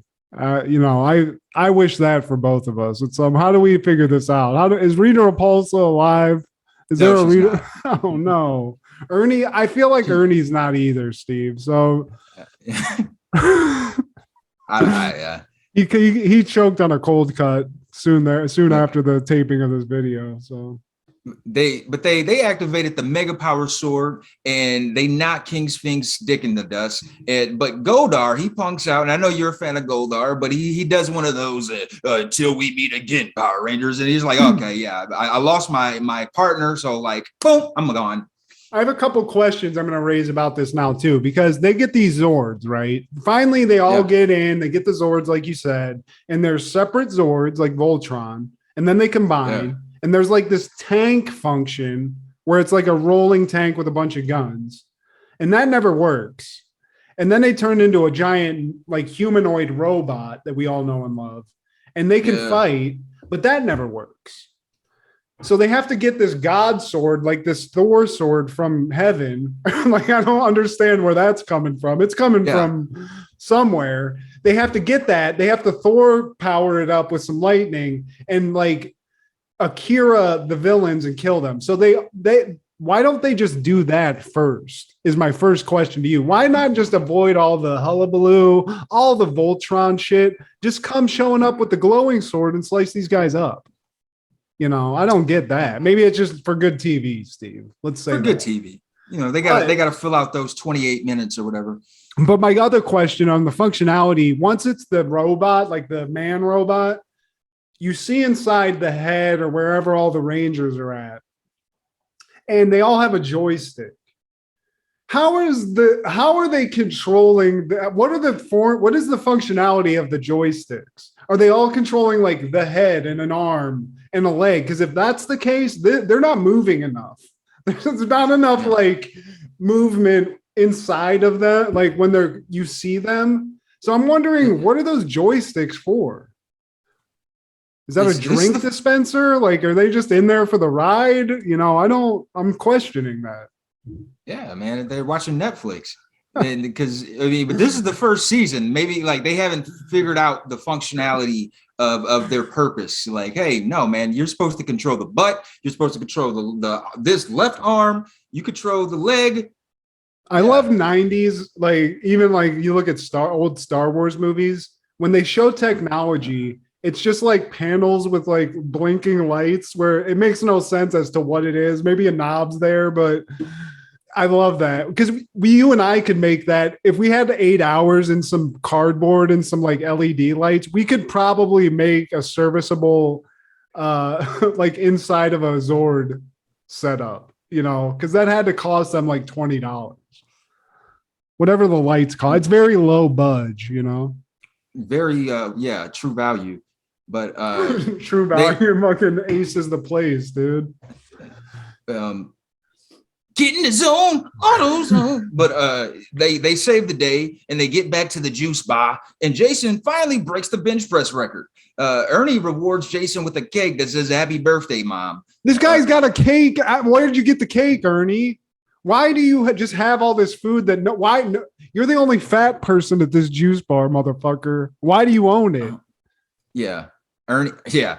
Ernie always has to plug on some fucking cake. He's eating a Subway sub while they're hanging out. He's got a fucking like $300 sheet cake for Jason beating a weightlifting record. That's not what you serve somebody that just lifted a bunch of weights, Steve. At short notice, man. I mean, that's how he gifts people who break records. Give him a juice, motherfucker. Like, where you got this cake for? But anyway, everyone, here's my other question. How much you think Jason's putting up 1,000 whatever times? How much, when you see that bar, how much weight do you think's on that? Because it's very much like that living room weight set with like the plastic weights on it. These aren't those big 45 plates. These are like 20. It's like 625s on each side, basically. Jason, you wouldn't lift and steal for real. Now, Tommy, on the other hand, I bet that motherfucker would lift a ton because Jason Frank could kick ass in real life. Hell yeah, dude. I mean, Jason, the Red Ranger, is a firefighter, Steve. So I'm saying probably a strong guy, but I challenge anyone. Take even the bar. Take a straight Olympic bar that's on a bench and try to lift that 1,000 times. You're not going to get to 200. You're not going to. You're not going to make it. That's what I was saying. 1,000, like, Steve? Do you think you could do anything at that, like an exercise 1,000 times? No, dude. I couldn't do the bar 100 times. I don't think, man. And I don't think I'm like a weakling, but dude. I work out pretty regularly. I don't lift heavy weights, so like I'm not trying to break any records. But the bar, maybe 50 times in one shot, maybe 50. Yeah, I've never been a strong dude, but I don't know. Maybe we should do that, Steve. We're gonna do that. We're gonna do some sort of bench challenge. We're gonna challenge this record. How about it? Maybe for Patreon. I'll phone it in. But Bulk, he's not feeling this. His record just got beaten, and he declares that he'll get his record back. But it's the only thing he has going on in his life. He slips on one of the weights and dives headfirst into the cake, and the gang all laughs, much to Bulk and Skull's chagrin. Now, a fun fact about this episode, in the close-up of Zach's power crystal, Walter Jones, the actor, the lack of middle left finger is noticeable. Oh, wow. Yeah. Really? Yeah. I didn't know that. But who was that wrestler that was missing September a foot, Steve? Who was that guy? Kerry Von Erich, the Texas Tornado. To this day, it still blows my mind. you always blow my mind on every episode in some way. Pause. But that to this day, we watch wrestling and stuff, and we've seen him in other things, and I can't for the life of me figure out how I never knew that. You never notice it, man. It's crazy. Yeah. Like, how the fuck did you win an intercontinental belt on one leg? On one, so fucking wild, dude. Hey, shout out. You do more with 1 foot than I'll ever do with 2. So there you go. But on September 9th, 1994, the next Karate Kid premieres. Mr. Miyagi is back and takes a new pupil under his wing, a troubled adolescent girl who would eventually be the superstar, Miss Hilary Swank, $1 million baby. She has a thing with being coached by men and like kicking ass. I wonder if she could really fight, Hilary Swank. It was brought up on something else. I feel like compared to somebody normal, probably they have to train somewhat to be in a movie. So they do boxing training. I've never done boxing training. They could probably whoop my ass. I'm not tough though, so I don't know. I bet Hilary Swank would whoop our ass, Steve. Maybe not. I'd like to see her try. But and shout out to Pat Morita, R.I.P. Man, I never seen this movie, but I like Pat Morita. I never saw this, and I just want to. I hate to say sound misogynistic, but in the '90s, and a time when I was young, this didn't interest me. Yeah, it's hard to sell. Yeah. But on September 9th, 1995, Freakazoid debuts, and it's produced by Steven Spielberg, which I did not know. I never watched Freakazoid because I always thought he looked stupid. Like look at the motherfucker. Like he fucking like, I don't like the animation style, and I love Steven Spielberg, but like fuck Freakazoid. He looks weak, man. Like, he's supposed to be a superhero. Fuck you, Freakazoid. He looks like something that's on like a cereal box. I don't need to watch a cartoon. I ain't watching Count Chocula, the cartoon. So fuck all that. Basically, yeah, fuckazoid. Now, but in 1995, on that same day, Pinky and the Brain debuted in that same cartoon block, and I definitely fucked with some Pinky and the Brain. The same thing we do every day. Pinky try to take over the world. Maurice LaMarche, dude, straight up badass voice actor. He's Brain. The guy who plays Pinky looks like Slash. It's crazy. I forget his name. I should know it, but he looks about the guy who plays Brain, like the voice actor. He looks exactly like Slash. It's hilarious. Interesting. But I love this show, dude. I liked Animaniacs because of the show, really. I mean, I liked Animaniacs, but this is why I watched it. Yeah, I like that whole camp. Even Tiny Toons. I feel like Tiny Toons was a part of that because that was Steven Spielberg. Yeah. Very pop culture savvy. They would throw in little Tiny Toons was way better than this shit. But I mean, I agree. They kind of even have like the similar animation styles too. Yeah. A little bit.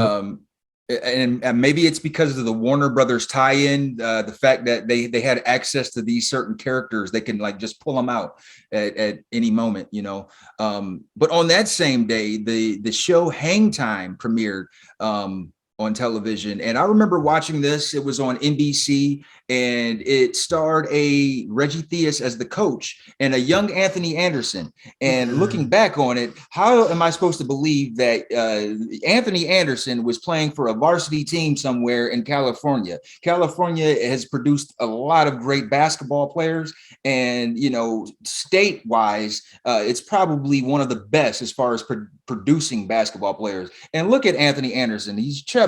And they had a couple girls, I believe, on the basketball team. But yeah, it was a part of that new Saved by the Bell, Hang Time, and then City Guys. All right. Kendra says that we're like the City Guys, Steve. She says we should do like a promo because their theme song was great. So possible promo idea, but I never saw Hang Time. So I thought Anthony Anderson, looking at him in that, was going to be like the kid who's like the scorekeeper. He doesn't, he don't play, but apparently this motherfucker's playing. But what kind of varsity basketball team is intersex? That chick's just laying fucking thunder down. Like, get that shit out of my house, bitch. She's the best basketball player on the team. Yeah, Do you want to practice or fuck? Congratulations to Anthony Anderson for really like he was a fat guy for so long, dude. He's not. Would you call him a fat guy now? No, he's more stout. I feel like he's like kind of solid, like blackish. he's Anthony Anderson. He's just like a solid dude. Yeah. And he's got style, so he always but like remember when he was in Barbershop, if I remember correctly, the OG one, and I think he was like still at that time was like pretty heavy dude. So as a former fat guy, just shout out to Anthony Anderson for not doing like an Ethan Suplee and getting up to like 600, because he definitely was like the fat comedy guy in movies and TV for a while. Was it Malibu's Most Wanted? That he was in a lot of those, like he would be in those movies that were like action movie, like Seagal, that movie with Seagal and DMX, whatever that was. Cradle to the Grave? No, was that what it was? No, you're right. I think it was Cradle to the Grave. And I think he was in Romeo Must Die too, which shout out to that movie because that movie's good. R.I.P. Aaliyah. And also on that same day, the movie Truman premieres on HBO. It's a movie on David McCullough's Pulitzer Prize-winning 1992 book Truman, starring Gary Sinise as Harry S. Truman. And the film centers on Truman's rise to the presidency from humble beginnings, World War II, and his decision to use the first atomic bomb. The film's tagline is, "It took a farmer's hand to shape a nation." I remember watching this in history class, Mr. Ferguson, and it actually was nominated a bunch of times for different awards, and it won a couple. But it's Gary Sinise in a very non-Lieutenant Dane role. I love me some Gary Sinise. Who doesn't? Him in Apollo 13, dude. What a badass. I mean, Lieutenant Dan, obviously. I don't remember this movie, but sounds like something me and my mom and dad would watch for sure. Yeah. And on September 9th, 1996, Blackstreet releases Another Level. It's 19 tracks, 70 minutes and 22 seconds. It is no diggity, no doubt. I mean, we were all listening to that shit, Steve. I like to play. No diggity. And it also had the singles Fix and Don't Leave Me. Now, No Diggity was the only song to knock Macarena off of its 14-week reign at the top of the charts. This is the beginning of our 8th grade year, and I fucking hated the Macarena. I'm brand new to Perrysburg, and everybody's singing this shit. I'm like, get me the fuck out of the suburbs. I want to get back to Toledo. Every fucking birthday party you went to, it was everywhere, dude. What was that guy's name? I thought it was a group. I don't know. Maybe. I don't know. Fuck that. Yeah, I was the same way though. That song, as a fat kid to have to dance, that was just a nightmare. So I hated that shit. But fucking a nice Blackstreet, dude, a nice No Diggity, Little Penny in the video. We were talking about that earlier. They had that connection, and I love me. How many albums did they make? Because I don't remember how prolific they were, but I mean, just that one song, that was like that Montel Jordan song. That's all they needed, you know? Fuck. They made about 4 or 5, but like this is the one. And they had another track that wasn't on this album, but yeah, man, No Diggity, no doubt. You gotta bag it up, Steve. What was that? I mean, song about, Steve? Were they fucking around with dirty women, or is it just bag it up like they got to get the chick? Just No Diggity. No doubt. It's like Hakuna Matata. You're just like, I don't know, No Diggity. I don't know. I mean, there's a lot of songs that we listened to. We didn't know what the fuck they were talking about. I was like, well, shit, this sounds good on a fucking beat. Man, that's great. But in 1997, Incubus releases the album Science. It's 12 tracks, 55 minutes, and 52 seconds. I remember it mostly for the cover. This was like their mascot in a way. And Brandon Boyd would become one of those new teenage hottie, front page of the 17 magazines and shit. And I like some of their albums. The one that they did after this with pardon me, you'll never be the same. Yeah, But dude, they had some heaters, dude. They definitely had some shit. We were banging this a lot in the dorms. Whatever you said, what was the one? Fungus Among Us. That one we definitely played a lot. But yeah, Brandon Boyd was just swimming in pussy juice at this point. And I was jealous. I mean, definitely. And I'm jealous of whoever that guy is, that mustache. I mean, we can all dream, Steve. You're going to get there. On September 9th, 1999, the MTV Video Music Awards are held again. Britney Spears has the most memorable performance of that day, and she performed her hit single, Baby One More Time. And joining her was NSYNC with her song, Tearing Up My Heart. But to me, in my opinion, what really stole the show was Lil' Kim and them tatas. Oh, this was that. Yep. This was that. Yep. That stole every show, Steve. Shout out to Lil' Kim back in the day. Now it's weird, but back in the day, Lil' Kim, that poster where she's like, I hate to say squatted down, but she's like, got the fur on, she got the tats out. Yeah, dude, that's her album cover. Young Matt had a lot of intimate times alone with images of Lil' Kim. So I miss that Lil' Kim. But dude, I mean, I'm just I'm not gonna say anything negative. Lil' Kim, you a badass bitch. So shout out. Yeah, man. What I would love to add to this threesome. Oh my God, dude. Look at Mary over there. Damn. You don't realize some of these women, how hot they were. Like now, just even looking back, I didn't note that when I just wasn't looking. But Mary, what's up? Mary's still fine. Yeah. And Diana Ross, I'm saving you for last. Dude, Steve, I mean, what would you do to have that happen? Like what would be the pound of flesh you would pay for that? Oh man, I would give my left leg. But now this time it's hosted by Chris Rock, and it's the 90s, and like what other person to pick to host an award show? He's going to be bringing the goods, man. He's always been hilarious. I think he hosted the Oscar, maybe a couple Oscars. Mm-hmm. And now the mothers of the slain rappers Tupac and Notorious B.I.G., Afeni Shakur and Valletta Wallace, they came together to present the Best Rap Video Award. The Beastie Boys' Adam Horowitz made a plea for peace in the wake of the sexual assaults at the Woodstock 99, which we also covered. Now, near the end of the night, MTV staged a tribute to Madonna, the most nominated artist in VMA history, by presenting a host of male drag performers dressed as the singer in her past music videos. There's a lot of that shit I do remember too. Dude, the VMAs used to be a thing. It used to be, I could give a shit less about them now, man, because like I don't care about the artists that they prop up. Look at the Beastie Boys on the stage with Lil' Kim and Mary J. Blige, man. And then this is the birth of a young Marshall Mathers, man.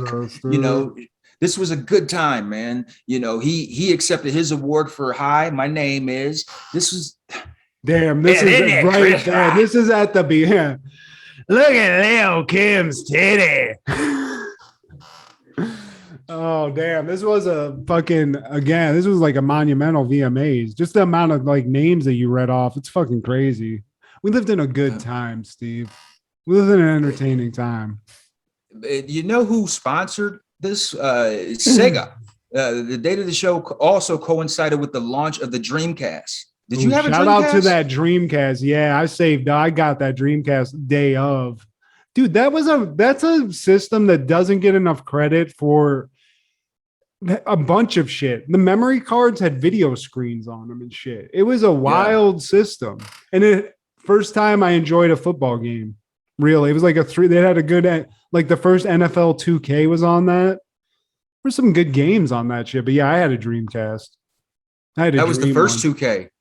Yeah, I think so. Definitely. Oh. I think the Vikings were like the team on that, if I remember correctly. I'm trying to think of like playing that shit in my basement. And I think it was like you played with like Dante Culpepper and Moss and shit. That was the team to beat. Yeah, shout out to Sega Dreamcast. Damn, they were doing well. All that Sonic the Hedgehog money, they were funding the VMAs. Damn.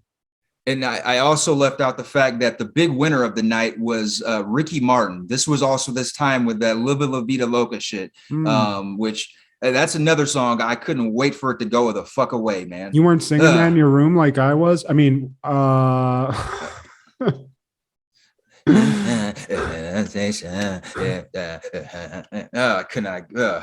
And we lived in Perrysburg. That's all I remember. That's what I wanted to do. Listen to that shit. And we lived in Perrysburg, which like they just latched onto anything that was popular. So of course there were people, dude. There were people who actually liked that shit and was playing that shit, man. Dude, you went to fucking Ohio Skate or whatever that shit was called. They were playing that shit. They were playing the fucking Macarena too. Dude, fucking shout out. We already shouted out Ohio Skate, but shout out to that again for just the amount of bruises I walked away from that place on my body just from falling so much. Just good times. Never learned how to stop on roller skates. You know who probably didn't watch this VMAs in 1999 on September 9th, Matt? I don't know, Steve. Probably James Augustus Hunter, who goes by the nickname Catfish Hunter, professional baseball player of the major leagues. He retired in 1979 and he developed persistent arm problems. He was diagnosed with amyotrophic lateral sclerosis, also known as Lou Gehrig's disease, in his early 50s. And he died of the disease about a year after his diagnosis. Hunter has been subject of numerous popular culture references, including the Bob Dylan song Catfish. So RIP. Yeah, man. Those were all things September 9th. Any callbacks, honorable mentions, or takeaways, Matthew? Steve, I'm just gonna. I don't want to take up too much time. I'll try to be brief on this, which I struggle with. But you remember, and you mentioned it, the movie Angels in the Outfield. Yeah, quintessential movie. It's got Joseph Gordon-Levitt. It's got Danny Glover. There's a Tony Danza's in the movie, the cute little black kid that says it could happen. You remember all that? Yeah. Did you know that was a remake? No. Dude, it blew my mind last night. We got a blunt, family blunt sesh. We're smoking. We're just scrolling. We just can't find anything to watch, which happens. And then I come across this weird, it's like those like 50s pinup girls. It's like it's like a Rosie Riveter, like that kind of image. Like Betty Page or some shit. So, yeah, like something like that is there, but it says Angels in the Outfield. And I'm like, what the fuck is this? It's just a random thing that showed up. And I click on it and I realize that there was an Angels in the Outfield made in 1951, Steve. Wow. I did not know this. And to pull it even more into my realm, it's about the Pittsburgh Pirates. Oh, which nice. is weird. So basically the story, it's kind of the same story, but essentially in this old one, the manager of the Pirates is some crotchety asshole that everyone hates. He's mean to everybody and they're losing. So everybody's blaming his shitty attitude on it. And he starts hearing angels who say if he changes his mind or changes his ways, they'll help him win. And then like a girl actually sees the angels, but it's very low budget. I was like, how do they do this in the 50s? And it's literally just guys like acting like they're getting pushed by invisible things. And it's so fucking, it was just mind blowing to me. Cause I was like, I had no idea that was a remake. You know, I just thought somebody came up with this shit and was like, hey, this is a good idea. No, that was a remake, Steve. You're inspiring a new porn parody. I'm thinking Angels in the Backfield or, Steve, I already told you about this movie. This is the first porno I ever saw where ghost women jacked off men in real life. That's all we got to do. And I hate to put that with Angels in the Outfield because it's a little weird, but we could do that. Angels in the, like you said, bedroom. I mean, that's got to be Angels in the bedroom. That's got to be a thing already, Steve. Angels on the headboard. So there you go, Steve. That's my call out. Who knew that a movie that I just thought was one of those weird baseball movies from the 90s, that was a remake, Steve. So apparently we were living in a remake generation back then. We just didn't know it. Man, now something that I forgot to mention, in 1997 on September 9th, we lost Burgess Meredith. Famously You're a known. bum. Yeah, man. And also he was the original Penguin. Ah, Batman, you're a fucking bitch. Also, he was hilarious. But shout out to Grumpy Old Men, the movie. He was the dad in Grumpy Old Men, and he was like a perverted old man in it. And he had lines like, I'm going to hide the salami. And he was just very much like a perverted penguin. Why hilarious. Burgess Meredith, rest in peace, dude. You're a fucking legend, bro. And he's a Clevelandite, man, which I didn't know. So like all of those, all of those roles that we saw him in, man, that's not acting. That's how Clevelanders are. Ah, you fucking bitch. It's cold. Ah, bomb. Yeah, the Browns are never going to win. The Indians can't fucking win a game 7 in a World Series. Ah, Rocky. I'm dying inside, Rock. Damn, I didn't know he was from Cleveland, but yeah, if nobody's seen Grumpy Old Man, Walter Matthau and the other Jack Lemmon, I think his name is, hilarious old people movie. Love it. Watch it. And also speaking of like dirty old men, 1997 Casper, A Spirited Beginning is a direct-to-video release. And the only reason I'm mentioning this is because of the cast selection. It stars Steve Guttenberg, Lori Loughlin, Aunt Becky, and Rodney Dangerfield with Michael McKean. So like Rodney Dangerfield and Aunt Becky. And then there's voices from James Earl Jones and Pauly Shore. So I don't know if this is accessible. Fuck? How did I not see this, Steve? Exactly. It was direct to video. That's what, Was this, wait, was this after the Ricci one? This was like the one after they released Casper the Friendly Ghost, right? This is after, yeah. This is September 1997. Yeah, man. And just, Rodney, hell, there's some ghosts. Man, they never give me respect. They're spooking my brains out. Steve Guttenberg, though. I mean, this is an all-star cast. How did they not release this in theaters? I would have watched. Yeah, man. I would have watched. Becky could have used that fucking bail money. But, man, so what's going on in Crushgasm this week? Kendra has been like, she's done like 5 interviews in the last 5 days, like putting them in the pocket. So I don't even know which one is coming out this week. But she's been killing it, dude. She's going on shows. She's putting ones in the bag. So she has stuff ready to go. And, as always, it's going to be entertaining. I think, let me look. I think I can give you at least a name. I think it's going to be, Jesus Christ. Girl at the Rock Shows. It's a podcast. So I don't know the individual's name, but the podcast is called Girl at the Rock Shows. And they'll be on this week, I believe, to talk about some Crush. And as always, check it out because they're our sister show. Kendra's killing it. Dude, the last video she got, 80 views like in the first day. Wow.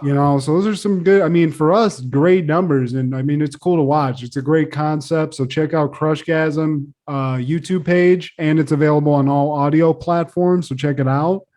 And what's going on Over the Culture? Over the Culture, man, I'm going to be talking about this Drake album that was just released, Certified Lover Boy. And also I'm going to be talking about the Kanye album that was released last weekend and how I just spoke too soon about it. Both of them are over an hour. The Kanye album is 1 hour and 48 minutes. I've only listened to the first 6 tracks and I was pleased with that. But apparently, like by all accounts, the album overall sucks. And I listened to the full Drake album and I can attest that the album fucking sucks. Now, if they would have just chopped both of those albums in half, they probably would have been in better shape. But I'm also going to be talking about The Muppet Show because I'm a fucking Jim Henson nerd and it fucking debuted on September 5th. In 1976. So wow. I'm going to be, the importance of the Muppet Show, man, and how much of an influence it was, not just on my life and my childhood, but on pop culture in general, man. Shout out to Rizzo and Gonzo, my 2 favorite Muppets. So why Gonzo? He just always talks some shit, and I just thought he had a funny vibe. So I don't know. His dick nose, I don't know. Yeah, he had a chicken fetish too. I didn't remember that. He was the weirdo of the gang, and I was more of a Kermit and Animal guy. Animal was that shit. Fozzie too. Shout out Fozzie. Pretty nice guy. This is probably who I vibed with, but Shout out to Muppet Show, dude. Always pulled out some good movies in the 90s. Muppet Christmas Carol. Love that shit. So interesting. I can't wait to hear that. Great. Was it the Great Muppet Caper or some shit? But yeah, man. Please like, share, subscribe, and comment. Say anything. Steve G. Say anything, guys. Say anything in the comment. Just say we suck. Just make a comment. Why not? Yeah, because we're sick of those bots who are just saying Mitch go to this in the future. And it's always like you see the picture and it's like a porn star, like great vid. And it's like, wait, what? Some Russian porn star loves our show? Maybe they do, Steve. I don't know, but make a comment. If you're a porn star, whatever. If you're somebody in Ohio that hates our show and hates us, just give us a shout. Tell us. We love the comments. It helps us. I also got to mention we're now available on Stitcher. Thanks to Matt. I didn't know we weren't available on Stitcher, but now we are. It's complicated. We're going to get on more things. I keep trying to find these like other avenues that Anchor doesn't, because we're on like the major ones because of Anchor, but there's these other offshoots that just help out. So we'll get them on. We'll get Happened in the 90s on everywhere. If you're in some jungle and all you have is Stitcher now, there you go. You're welcome. Yeah, man. Stitcher, Apple Podcasts, Google Podcasts, Comcast Cable Sports, Vision. And this is Steve G, Matt G with Happened in the 90s.